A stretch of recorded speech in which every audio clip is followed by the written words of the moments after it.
Yes, back finally again with a new Flashback Sessions.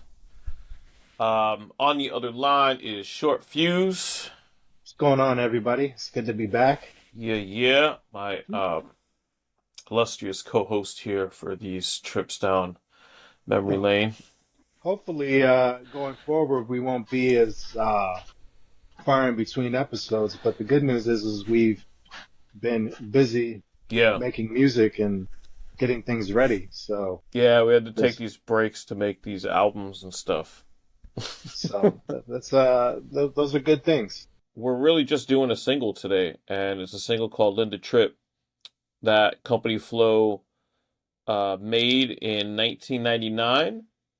This was still at Ozone, and you know, it's the diss record for Soul, which we can get into some of the beginnings of that, where that started, and all that stuff.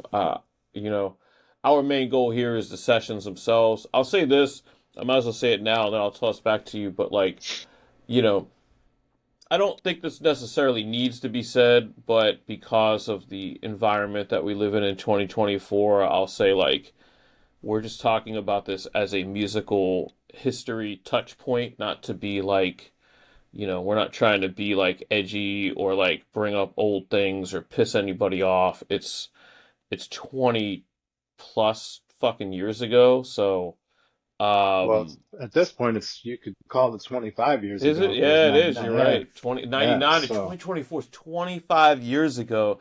So, the statute of limitations, speaking about old beefs, if they're not over in 25 years, that's a fucking problem. So, I think we're okay. But I did want to just put that out there, just because, it's obvious, and it'll be obvious in the way that we take on the subject, but it was a fun time, and it's a fun session. It's a fun song to talk about. And we'll get into that aspect of it shortly. plus, with hip hop, as a lot of heads know, battling and diss records is part of it too. Um, Absolutely. like like you said, hopefully at the end of it all, people can, make peace and move forward. Obviously, in some instances, that's not always the case, but in this particular case, it's a fun thing to talk about. Yeah, So, I think so too. but yeah, man, I guess we could just dive right in. For people that may not know, how did this whole thing start? I started working at Ozone in '99, right? So this was actually one of the earlier sessions that I worked on. And I came into Ozone as an incredibly large fanboy for Company Flow. Like that was like my shit. Like you couldn't say nothing. Like that was what it was, So before I got there, Funk Crusher had come out, and then Funk Crusher Plus had come out, and I think even N Burners, yes, was out just around the time when I started working there. It was a couple months before N Burners came out. So I arrived like just like, yo, co-flow, co-flow, co-flow, like that's, whatever. And so I'm sitting there one day. We had like this kitchen area with high chairs and shit. And I'm just, starting whatever was going on. I don't know what session it must have been, but like, I'm just starting my day. And like, I don't think it was the day of this session. I think it was beforehand, but like, Amici comes up to me, and he's like, and I'm almost positive, granted, this is 25 years ago, so as I always say as a disclaimer, anything that's here, this is my version of the events. Other people can have their own versions of the events, but in my memory, Amici comes up to me and he's like, yo, did you hear about this? Like, L's coming in, he's gonna do this diss record for this guy. Like, did you hear about this? And he's probably asking me because he knew I was such a big fan, And I mean, I'm fucking like 19 or 20 years old, so like I'm an uber fan. And I was like, who's that? I didn't know who it was. I didn't know anything about it. I had no idea that there was a beef going on. I knew nothing, you know. But I'm impressionable, and I'm young and I'm fiery, so now I'm getting hyped, Like he's telling me, I'm like, who? He did what? What the fuck? Why would the fuck would you say that? What? You know, like I'm getting like, at least in my head, and probably to some degree I said it too. I don't see why I wouldn't have. Like, who the fuck? Why the fuck would anyone want to diss L or diss Company Flow? Like, you know, this is like, to me, it was like the best shit. You know, it was the indie shit that I loved. It's like, why would you want to diss that? Why wouldn't you just want to be part of it? Right. In your own way, you know? This is an interesting song and piece of history because this is sort of like the beginning years of the internet being part of hip hop and being part of indie hip hop. And, Right. you know, and as you know, like this song was never commercially released, Linda Tripp. It was always just released exclusively on the internet. No one later, you know, Len put it on his mixtape that he did, and there's probably other maybe other compilations here and there. But like at the time, and for the most part now, like you can't just listen to this on vinyl or like some old single or whatever. Dear LP was on vinyl. That was like an actual release, which we'll get into in a little bit. But Linda Tripp was only for the internet, and it was the beginning of like when you could do something like that and have like a big impact, you know, like internet only type shit. It was like the era where like Public Enemy and Prince and people like that were testing those waters as well. But for L, it was just like this is just the way it was gonna work because it wasn't. It almost felt like, this is just my impression, not what was said, but like it felt like he really wanted to respond and really wanted to kill this whole thing, but really was conscious about elevating, you know, his competition. And Right. I don't think I think that if he had pressed this on vinyl, rightfully so, it would have elevated Soul to a level that he wasn't comfortable with elevating him to. And I think that was a part of why it was internet only at the time. That's just my point of view on it. But you know, when you listen to the kind of disses and the things that he's saying, and me being in the room, like that was the vibe. And so it was this crux of like the internet starting, and then these beefs going to the internet instead of like only being on vinyl or only being on records or only being on radio waves and shit like that. So Right. that's sort of the beginnings of it, and like just getting those seeds from Michi where he kind of talked about what happened, right? And like why there was beef, and then he told me at the time with like this sly look like, yeah, he recorded a whole, he basically told me that he had recorded the conversation of the kid, collapsing like on the phone, and like that was going to be part of the song or whatever. And I was like, all right, well, shit, whatever. And so, like, it just felt like a good time to a young kid where I was just like, where to 19, 20-year-old me, where I was like, oh, this is going to be some session when it happens. Like, this guy's going to get his comeuppance. So that was the origin of it, at least from my perspective, hearing about it. And from that point of view, obviously you hadn't been working at Ozone that long, but at this point in time, did you have that kind of relationship with them, CoFlow, where you could like speak on things or have input, or or was it just like, were you still approaching it like, I'm just here to do my do what I need to do as an engineer, and just let them do their thing? It was a unique situation for me because, like, Amici and Vassos and the other guys in the office, I mean, I saw them every day.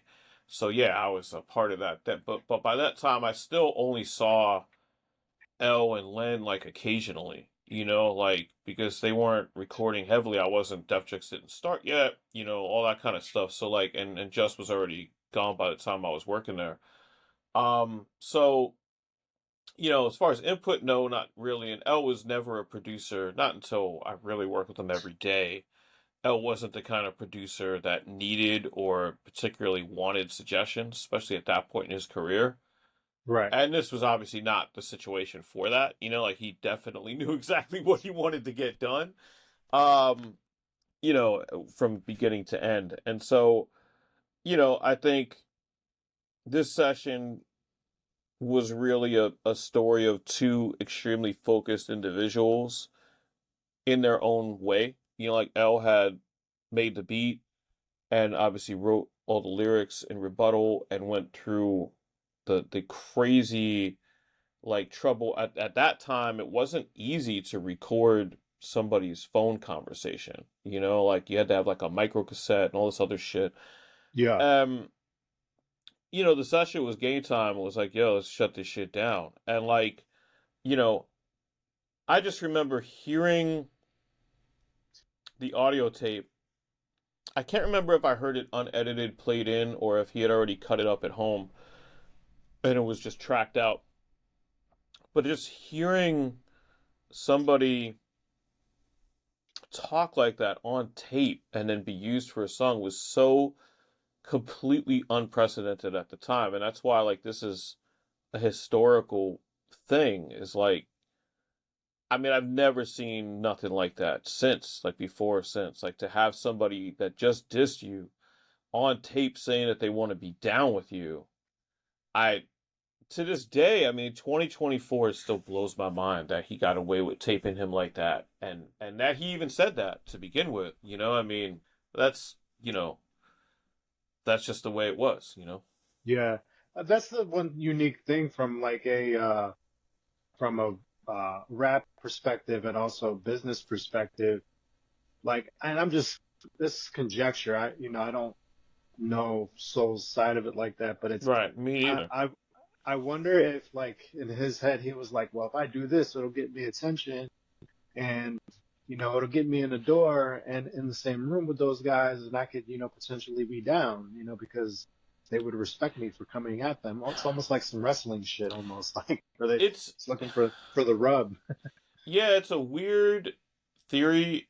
If that was the case from his side, I mean, as I understood the beef of whatever it was that L had a line on End Burners that was like, "Live, you fucking suckers," and Soul was in a group called Live Poets at that time.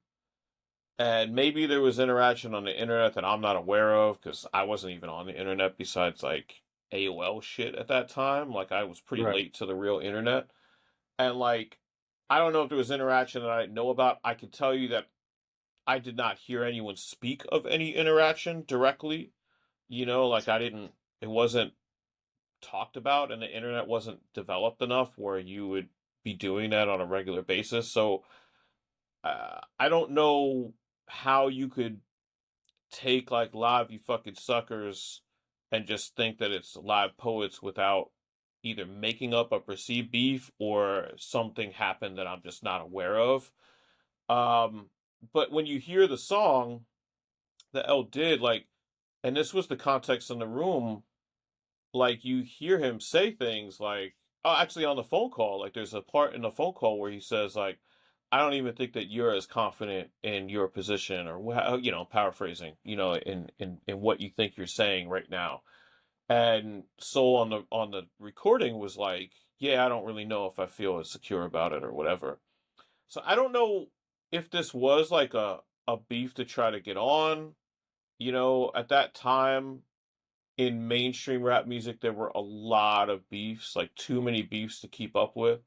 I'll Right. text you Yeah. sometimes. There'll be times where I'll be on YouTube or on Spotify or somewhere else, and I'll hear about a beef like of mainstream guys like from this time period that I didn't even realize was happening at the time. That there's recordings, records of them dissing each other, and I wouldn't even because there was that much beef in hip hop in like the late '90s because of the K Slay and the DJ Clue and all these like mixtapes, doo wop and cats like that. Like there'd be beef records all the time, and I think some of that maybe was a trickle down effect to this. I was thinking about this the other day that like this might have been the first indie rap on recordings beef. Like I don't know if there was one before this that I could think of. So again, it's a historical piece in time. Yeah. No, that's the thing is, and if, if anybody's, for anybody that's watching or listening, if you guys know of anything Right, just yeah.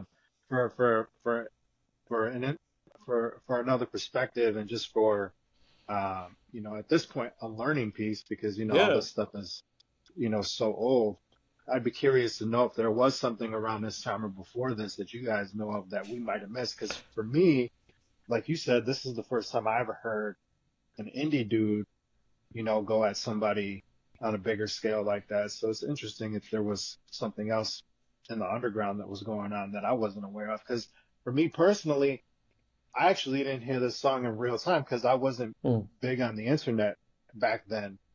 Um, so I didn't hear it until years later. So by the time I heard it, the beef was kind of like over with and done. So it was just like, oh, this is pretty funny, you know, this is really good. He got him type thing. It wasn't like, for me, it wasn't like a real time where I was like in the corner of like company flow, like, yeah, they're Yeah. gonna, so by the time I came across it, it was probably, I don't know, 3, 4, maybe even 5 years Wow. later so I've it always was, wondered, like, and I don't say this to be disrespectful or anything, but like, I always wonder, like, how did Soul survive this kind of diss song, you know? And I think to some degree it was very helpful that it was only on the internet. You know what I mean? yeah, Like that, because like the people that heard it at the time, like heard it and were amped and like, it's still historically like a an all-time diss song that people point to. People that know, you know what I mean? But like yeah, it's not like you can go on Spotify or you can go on YouTube and hear a bootleg of it, which is how I refresh my memory of these things. But it's not like you can go on Spotify or buy it on a CD or own it on a piece of vinyl, and that stuff was valuable back then, more so than it is today, because right. that was the only way to hear shit. So it wasn't a tangible thing, and I wonder if that's why it didn't have the legs that it normally might have had. A little bit of context in case anyone is watching that doesn't know who Linda Tripp is and why that's such a good title for the song is, Monica Lewinsky obviously had the issue with the president Bill Clinton at the time, and this song was actually in the midst of, right, because it was 2000 that Yeah, Bush took yeah, over.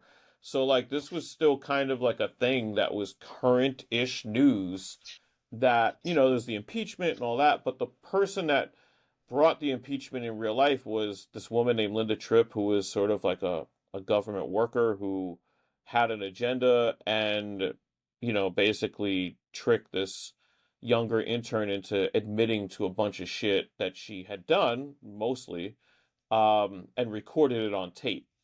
And, there's laws in the US about recording somebody without their knowledge. It seems like as long as you catch them doing something that people are interested in, those laws don't really apply. But naming like a song like this, Linda Tripp, and thinking about that conceptually, like, I'm going to record this guy because I know that I can get him on tape saying something crazy, and then using it as part of the song and naming the song that, in and of itself, is like a huge diss beyond anything in the song itself. Um, well, you that know. I think that all adds to the aura of it because Mm-hmm. now heads that know about the situation now, or whether it was real time or later on, that's, I think that's what makes this song stand up, is just not only because, I mean, obviously L came with it, um lyrically, which is funny because at the time, I've never thought of him as like the battle rapper type. So I guess, Right. when you push somebody in a corner, they can, that part of them can come out too, which is really cool. So it just speaks to what kind of MC he was, and is, at the time. But, that, I think that all kind of adds to the mystique of the song, is just all these external circumstances for him to have the mindset and the wherewithal to be like, yeah, I'm gonna do this. So it was like premeditated type thing. Like he's like, yeah, I'm gonna just, bury this guy from point A to point Z. I mean, I guess at some So point he had, according to the tape that we've heard on the song, it seems like he had had a conversation with Len at one point, right? Because he goes, "Oh, I told Len, blah blah blah." So like maybe I don't know this for sure, but maybe there was like a phone call made to Len at one point, and so like Len knew that this guy was, trying to talk to L, and L was like the light bulb went off. You know what I mean? Like he's like, "Oh, this yeah, guy's gonna call me, okay," and like did. I don't know exactly how it came to be. I just knew there was like a sense of like this sheepish pride that they actually were able to have this recording and use it for a record. It was it was a big deal. I mean, nobody had ever done that before that I know of. Yeah. And that still is a big deal. And I should say one thing I'll reset for us here is like I'm sure you did too. I went back, 25 years later and listened to both songs. Obviously I only recorded one of them. I should say, I recorded this song. This is at the point where like the recording, like, and assisting kind of handoff had happened. Vassals was in the room. We kind of traded off recording. So we were all there, probably in the midst of recording this and like maybe also recording like Metal Gear or some other like, Ken Ox type song from the early era of Ken Ox at Ozone. And anyway, so I went back and I listened to both songs. And at the time, I don't know if I ever really listened to Dear LP as a song more than like once. I probably heard it once, was like, fuck this, and like went to record them the Tripp because Yeah. that's the way I was wired. And, I listened back to it now 25 years later and that beat like is extremely catchy. Like I have not been able to get that organ beat out of my head for a few days, and it's actually not that bad of a beat. And I think to some degree, if you were to go back in time, I think probably maybe even both of them would have probably slowed down their delivery, considering it's a diss track. Yeah. They both came with like the da da da da da kind of flow. And whether L was doing that to prove that he could beat Soul at his own game or what the reasoning for that was, I'm not sure, but like definitely a lot of like semi fast rapping on a diss track, which is unusual for both versions of the song. But DRLP's not a terrible song. I mean, I don't really agree with much of what's said on it. There's a couple of lines on there. There's a couple of cringeworthy lines on on his song. There's a couple cringeworthy lines on L's song, with adult ears and eyes. Yeah, for sure. But I mean they're both good diss songs. I could say that now. I wouldn't have said that 20 years ago. I would have been like, fuck that. L, they're both good diss songs. I don't know, I just to this day I don't understand why Dear LP was necessary. You know what I mean? Like somebody in the Right. comments can explain that. I don't know, but like other than like trying to get on or trying to be controversial, like I don't really know to this day like why that song exists.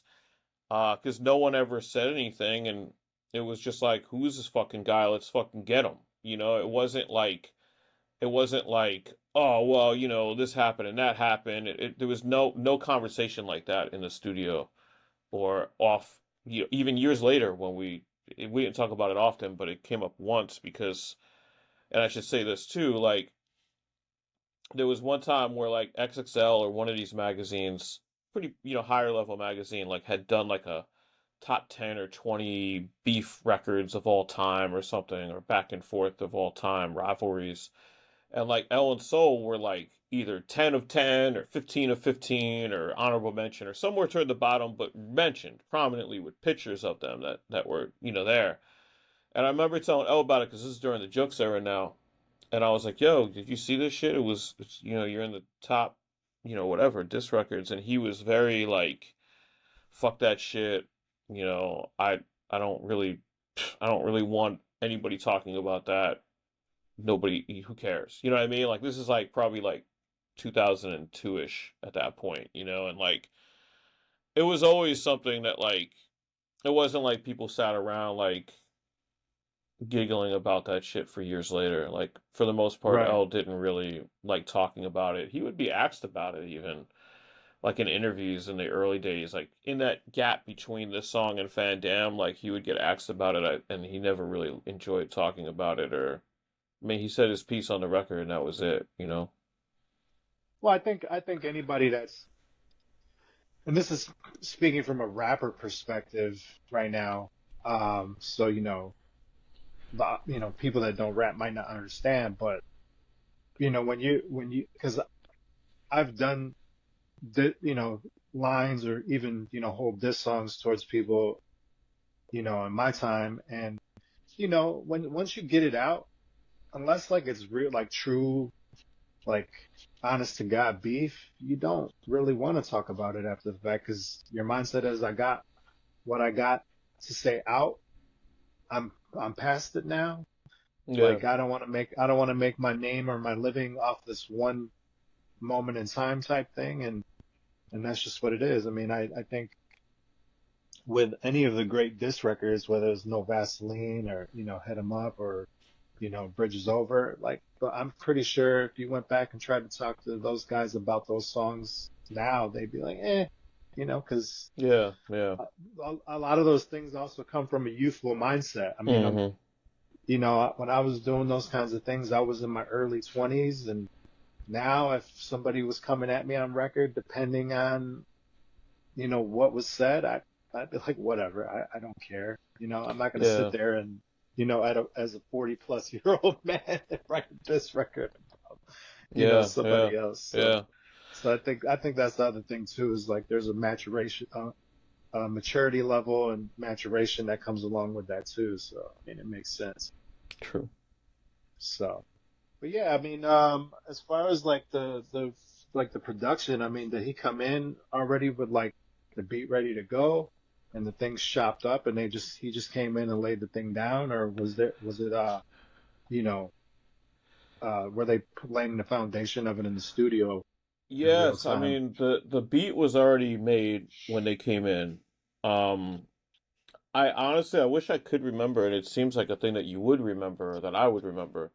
I'm pretty sure that he had chopped up Soul's phone conversation before he came in, right? And so like when the beat was laid out, if at the most like he had his EPS and was like playing it there, but the chops were already made. You know what I mean? Like the I love Company Full. Like that part of might have been played, but like the actual sample chops of like extended parts of the conversation were already laid Hmm. out where they need to be left. Because at the time, and this is true for any song, not just something like this, but like L was recording at home with the VS 880, the Roland, and so it was like a little digital box, right? And he would record his rough versions there and then would basically then redrop the beat sometimes off of the VS 880. That way he didn't have to bring the whole EPS 16 into the studio.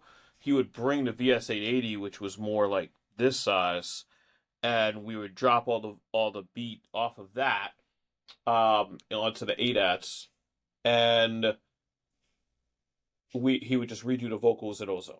You know, like the vocal tracks would be on there, but obviously they wouldn't be as quality. So he would redo the vocals, and I think that's how this song worked too.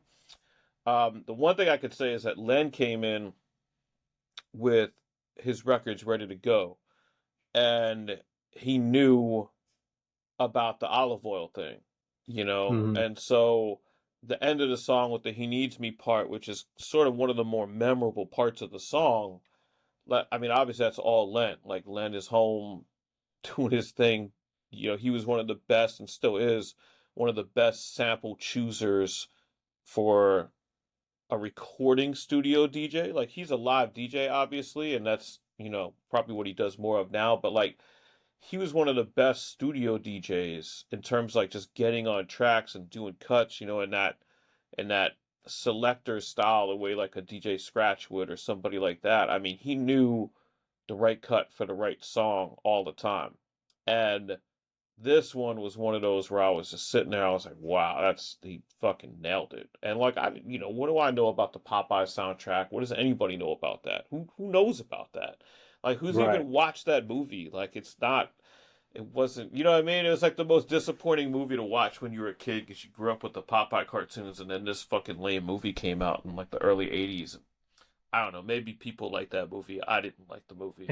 But um but yeah, that's I guess that's Shelley Duvall singing it, unless they had somebody sing it and she lipped it in the movie. But it's Olive Oil singing about, I guess, Popeye or whatever the fuck. But it was hilarious the way it was done, and the way he cut it up, and the way that it fit. and I can say this because I don't sample snitch, but since this song isn't commercially available and it's probably pretty common knowledge, that's a Bjork sample um for the actual main tone of the beat. Like the drums are the drums. Like he played that off of his regular drum kits, Al did. But the sample was like a Bjork sample. And that was probably another reason why it was Mm. internet only, is because it was something sampled from something new. Um That makes sense. so there was a lot going on as to why it was released the way it was, right? El already probably had a rough draft vocal recorded from home so that he could, most likely that was done for the most part in order to know where to place the the phone call recordings and let's just call those choruses, like where to place those choruses in. And and then so that way when we dropped it off of the VS880, it was just lined up, and he just went Right. in, did his shit. um it was a done deal. So I mean, he was very, the only thing I could remember for sure is like he was just like, let's get to it. You know what I mean? Like it was very focused. It was very like, it was probably one of the more focused times I saw him in the studio where he really wanted to get done what he wanted to accomplish, which was making this record and dissing this dude. You know, um, if I can for a second, one thing about that is like that I want to point out is like maybe some context, at least from my perspective, I'll say, right? So like all of us that were in the indie scene and Ozone and in, guys that were even other guys that were Sound of Ruckus or Fondulum or all the whole stretch of Bobito movement that was in the late 90s here. Almost everybody was from New York, maybe from some other major cities like Chicago or Philly or Boston or LA, but like New York was the beginning of the indie scene. And New York was still also the birthplace of hip hop, which was only like 20 years beforehand, 25 years beforehand. So it was still all very new. And I don't think anybody walked around consciously like New York, New York, New York, but I think that was just the way that we came up in hip hop, living here. And I think when you have, and I'll speak for myself, you can take what you want from the record and the context that it sounds like he's talking, but like for me, as a New York fan, as a New York resident, it was like, who are these guys? Who is this guy from not from here, like from fucking New England or wherever the fuck, that moved to the Bay? Like, who is this? What the fuck? And the approach to like the Anticon stuff was very different than the New York approach. Right. And it wasn't something that I don't think anyone in New York expected. I mean, we knew about like the blowed out in LA, about Freestyle Fellowship and Good Life and all that stuff, and we knew about the Bay, we knew about like hieroglyphics and Hobo Junction and other indie movements that were going on in these different places, ABB Records in LA, like places like that. um you know but it was very new for essentially what felt like, and I'm going to say this a little bit ignorantly because I don't know the specific histories of everybody in Anticon, where they're from, and I can't even make a judgment on where they're from versus where they're not from. But like that sound of hip hop to me translated to a much more suburban kind of sound than Right. what other indie hip hop was. I think that's a fair statement to make No, it is. about It how we is. felt at the time. You know what I'm saying? And I think part of the reason why I can listen to Dear LP now and get it more is because I'm used to that sound. I'm used to the way that people from that origin, sound now. There's a lot of people that sound like that. At the time in 1999, when you heard the way Soul's delivery was, fast and a little bit more high pitched. It didn't sound like what we were used to in the first place. So it was almost Right. like an extra diss, where it was like, what the, how dare he? What I mean? And that was the way that, like, that's the way I felt, you know what I'm saying? Like, and again, like, Elle and Len felt strongly enough to make a diss record. So obviously they had their own feelings, whether they exactly line up with mine as the guy just sitting there hitting record or not, or the guy that was the fan or not, you know? Because that was my perspective, was the super fan that was hitting record, you know? And I think to some degree that's an important piece of context just because maybe that explains a little bit of like why that song was so brutal and so harsh, you know, as a reply. And I think it also kind of gives a little bit of context to why somebody might want to make a Dear LP kind of song in the first place, because New York was such a place full of like bravado and arrogance and toughness that there's always going to be a pushback on one movement by another movement. And I think No, in a wider view, maybe it was more than just like L and Soul. Maybe it was just like these two styles of indie hip hop needed to have friction before they worked out how to move forward. And like obviously what came later was Jux and what came later was Rhymesayers and like Anticon with a much bigger roster and you know other labels out west and what have you. And all of those labels happily for the most part coexisted for a decade later after all of this started. But I think there was a friction at first. You know what I mean? It's like hot air meeting cold air. You know, like there's no, gonna be a tornado first, and then everything settles down. right. Oh, and that's the other thing too, is like, again, like you said earlier, listening to Dear LP, because I'll be honest, until very recently, I never listened to it because I'm like, Mm. it's, because that's the battle part of me that still Right. exists Yeah. to a point. Like, I'm like, wow, I'm a company flow fan. That's that Linda Tripp's hard as fuck. There's no way that this Right. song Yeah. could, It was even touch impossible. it. Yeah. Yeah. Yeah. So, but then I was like, well, if we're gonna talk about this at a certain point, I gotta go back Yeah. and like really like from an artist perspective and from a co-host perspective, I gotta get both sides. And like you, like the same thing. I'm like, you know what? This song isn't that bad. Yeah. For sure. 25 years later or whatever it is, um, like you said, some of the lines hit, some of the lines didn't, and Hmm. but I also my main point is that's where you see the levels, right? Because there's some things that's said in Linda Tripp that you had to be super knowledgeable on, Mm. old school rap shit or a specific time period. So it was almost like he was like, I'm giving you a lesson because this is Right. where I came from, Yeah. and you're the outsider coming looking Yes. in now. And so I think that's where it came from too, And which is to me, that's my thing is like whether it's conscious or subconscious, like everything that I talked about as far as like the New York versus outsider, the sounds, the way that the indie movement was gonna go, you know, all of that stuff kind of played into this song in a way that was sort of in the background that I don't think that the participants maybe even realized at the time, but now 25 years later, you know, being a fly on the wall, I can kind of say that that might have been part of it. no, I mean, it makes sense when you look at it from that context and from that point of view. I mean, again, as younger guys, maybe they didn't have the self-awareness at the time to think like that, but I mean, things happen subconsciously all the time, and then you don't realize until later, like, oh shit, Yeah, that's why I did that. yeah, So yeah, for sure.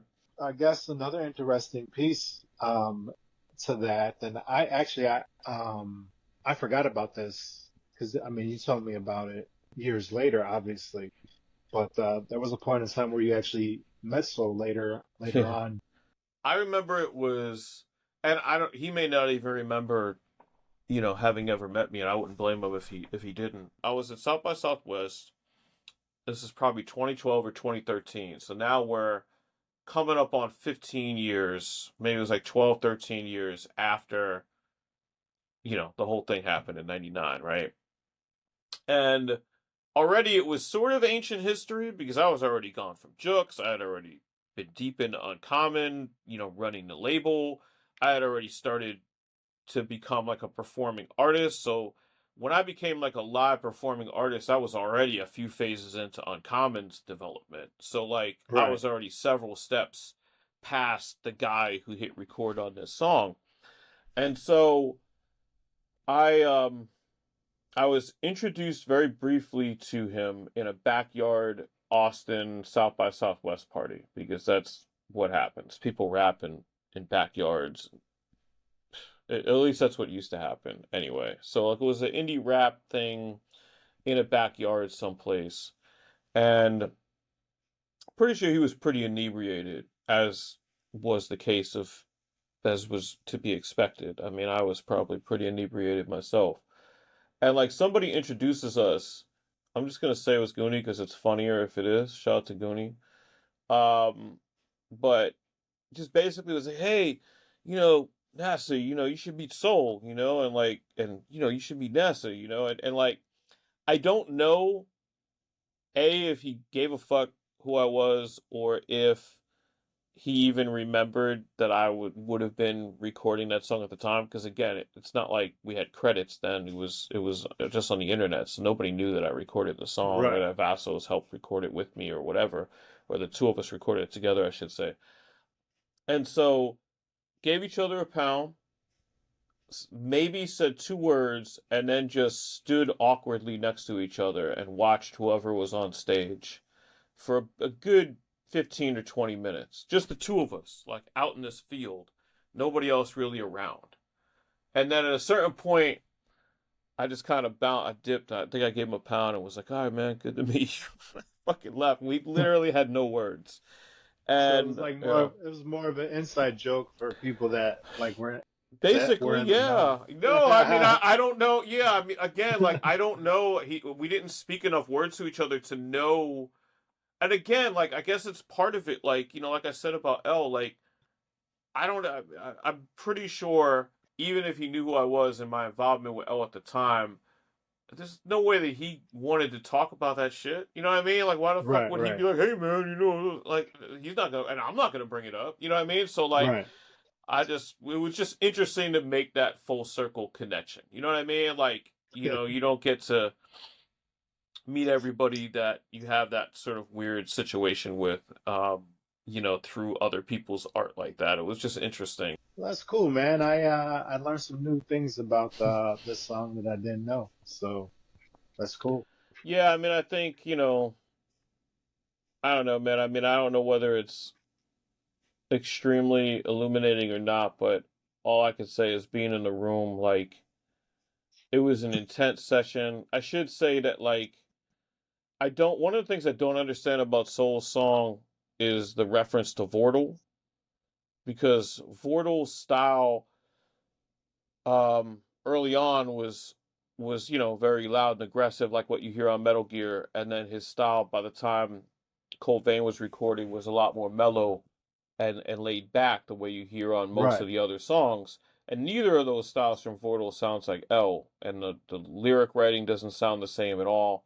So it's it was interesting, but I remember not understanding it at the time. But I mean, Vortal was really there. Like that wasn't like a sound recording or something. Like he came in to the studio just to do the snake lies and trife or whatever line that he said, to say that it was bullshit that he stole his style or whatever. And like I mean, they were down, so it was Yeah. strange.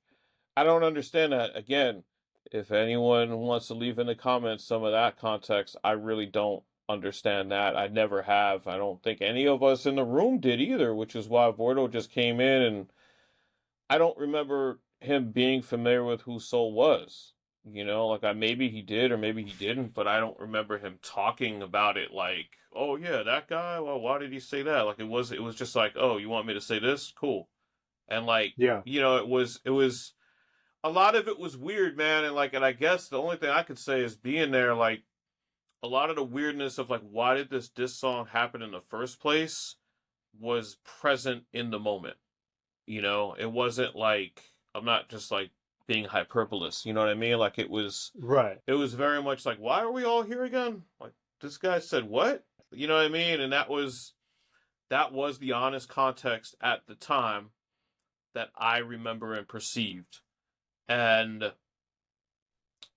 I'm not begging or pleading for more illumination on this subject, but like all I can do is speak from what I remember experiencing. So if other people have other memories of it, that's fine. But, you know, 25 years on, that's the way that I remember it going down. And I don't know, man. It was fun as a young person to be part of that. I think to your point, I think it would be a little crazy to be doing some shit like that in your 40s, which is why you don't see that shit happen very often. Um, but yeah, when you're 20 and 25 and less, like, that's your whole world is this shit. So No, why for not? sure, man. I mean, I can tell you. I mean, I'm not gonna do it now, but I can tell you stories of how much shit I got myself into because that competitive streak and that pride would come out, and I used to do the same. people Yeah. people would fight. People, I fought people over this shit. So, Yeah, man. No, I did stupid shit. I mean, when I was a kid, I remember I used to do mixtapes, and I remember when I was in my recording school, I remember putting my mixtape promo flyers over this other kid that did mixtape promo flyers, just for the fuck of it. Because I came from graffiti and hip hop, and I was like, fuck that. I'm the only guy that makes mixtapes around here, because I was DJing, you know?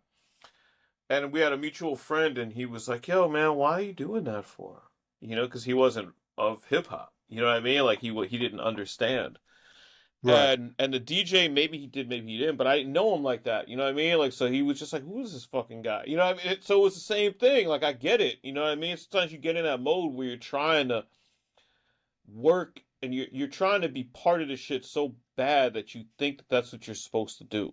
And this is all happening. This song is all happening within the shadow of like cannabis and LO, and like fucking Soul even references that track on his song. So like right.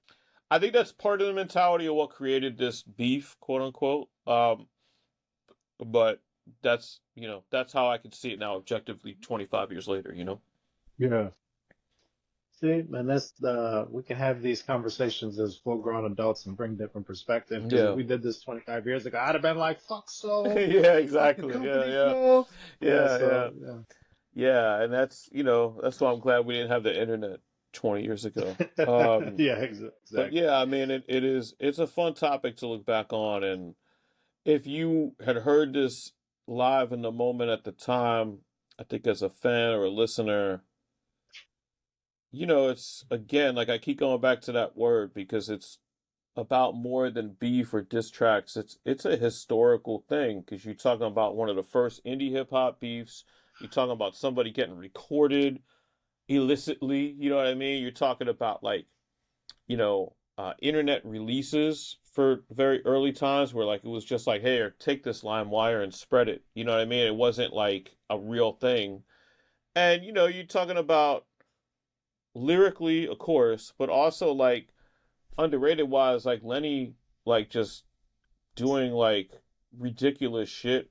The selection and the timing and where that stuff was placed was just more than what the track Dear LP was able to do.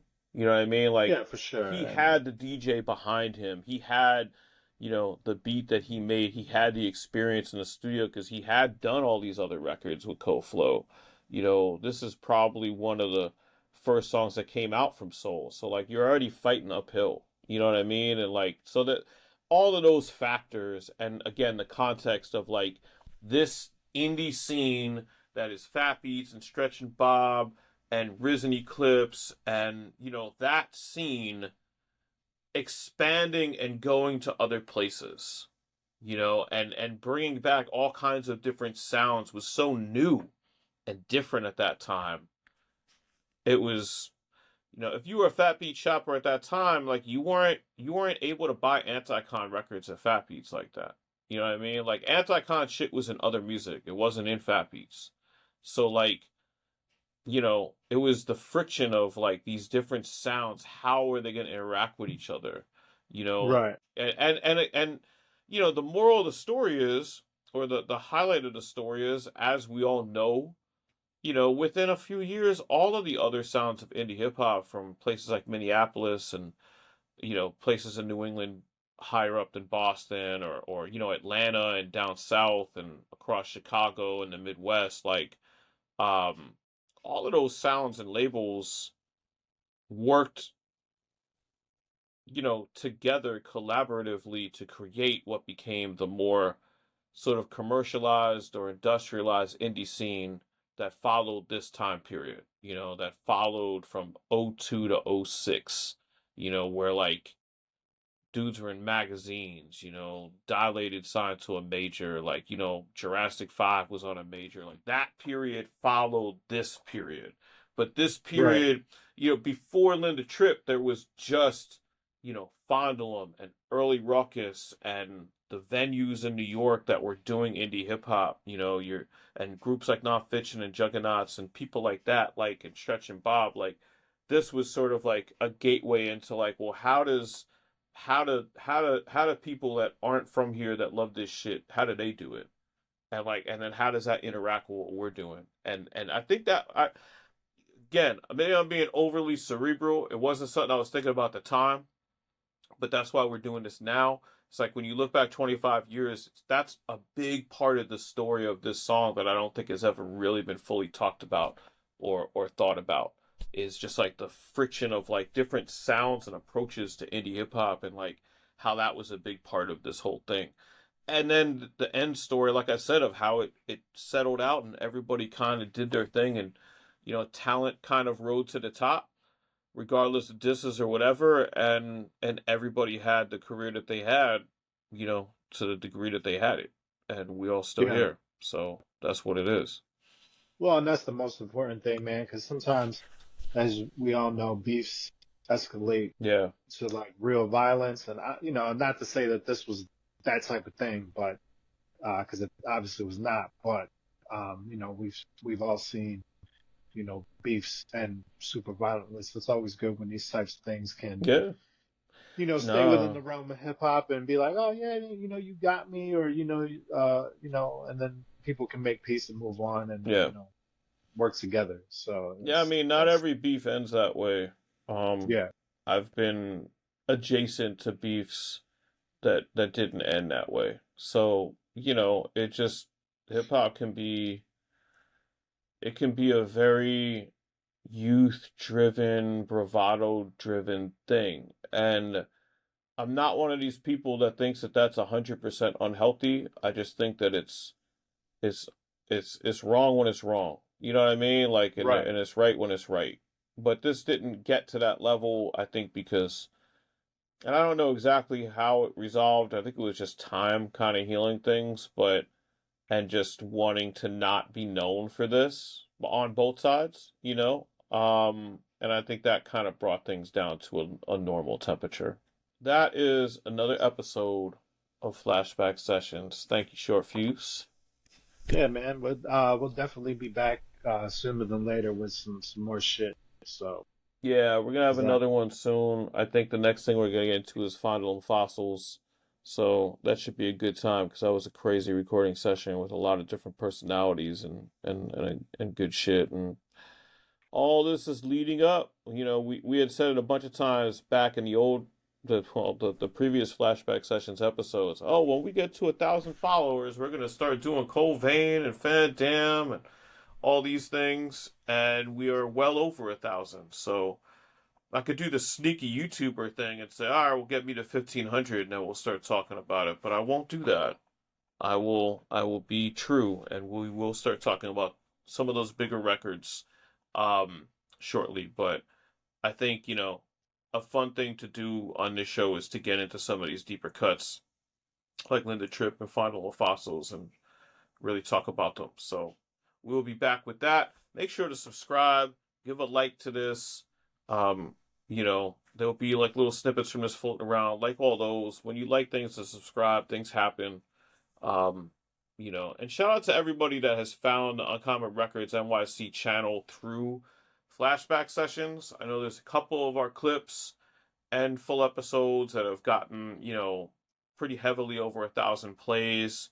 And this is just us talking, and like so to get 1,000 plays plus for shit like this is I mean it's an honor to some degree. It's also just a cool thing. So big up to everybody spreading this content around and that's into this stuff because, like we said in past episodes, if we don't put down what the history was, other people will do it for us. So that's part of why we do this show.